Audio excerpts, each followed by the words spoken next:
Shalom, hari ini kita akan menemukan kitab Kejadian pasal 29, teksnya ayat 1 sampai 20. Dan sudah dibagi dua paragraf. Paragraf yang pertama ayat 1 sampai 14. Yakub bertemu Rahel, anak perempuan Laban dari Haran, dan datang ke rumah Laban.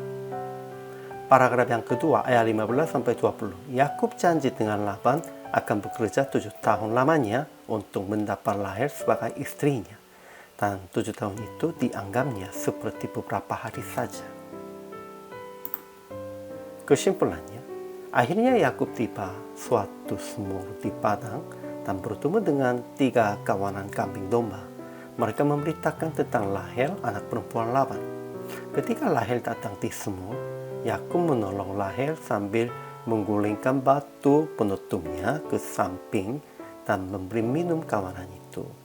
Kemudian, ia mencium Rahel dan menangis karena terharu dan mengakunya, "Saya anak Ribka, saudara ayahmu." Yakub bertemu Laban dengan baik, sama seperti hamba Abraham pada saat ketemu Ribkanya, sebab Tuhan membimbing perjalanannya. Sebulan akan datang, Yakub berjanji dengan Laban bahwa bekerja selama 7 tahun untuk menikah dengan Rahel.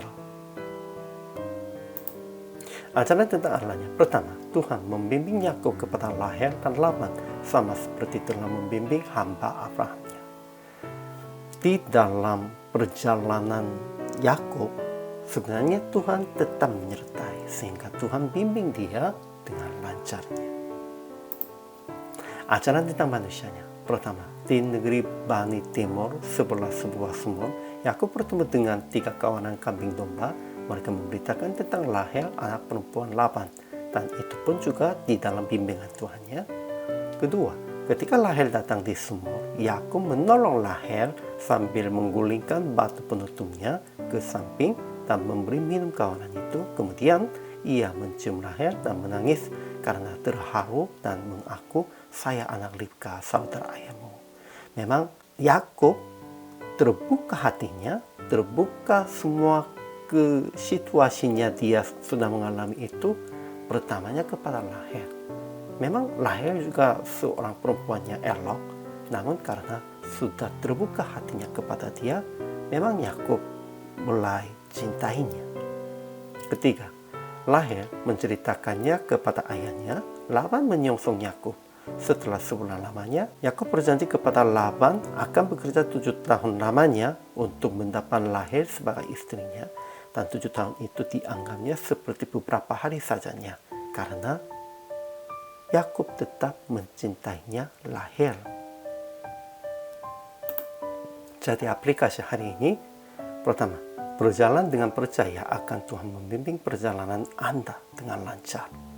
Tuhan tetap menyertai, sehingga tidak usah takut, tidak usah bimbang, tetap mengikutinya bimbingan Tuhan aja. Kedua, melayani untuk Tuhan dengan hati cinta kepadanya. Ketiga, jangan memohon bekerja dengan cuma-cuma, tetap membayar secukupnya bagi pekerja. Memang Labannya juga bertanya tentang upahnya. Kita juga harus membayarnya upah yang secukupnya, harus membayarnya untuk mereka. Dan daripada apapun, kita harus mencintainya Tuhan, mengasihinya Tuhan, sepertinya kita mencintainya pasangan hidup. Jadi PR praktek hari ini, percaya akan Tuhan membimbing Anda dan akan mencukupi untuk kehidupan Anda. Dan melayani untuk Tuhan dengan hati gembira, hati sukacitanya, dengan hati yang mengasihi, mencintai Tuhan. Sekalipun 1000 tahun atau 100 tahun, itu pun harus menganggapnya sehari 2 hari sajanya. Itu bagaimana bisa pada waktu kita mengasihi, mencintai Tuhan. Itu bisanya begitu. Hari ini juga kita harus mencintai Tuhan, mengasihi Tuhan. Di dalam ini kita harus melayani. Hari ini juga selama melayani, Tuhan Yesus memberkati.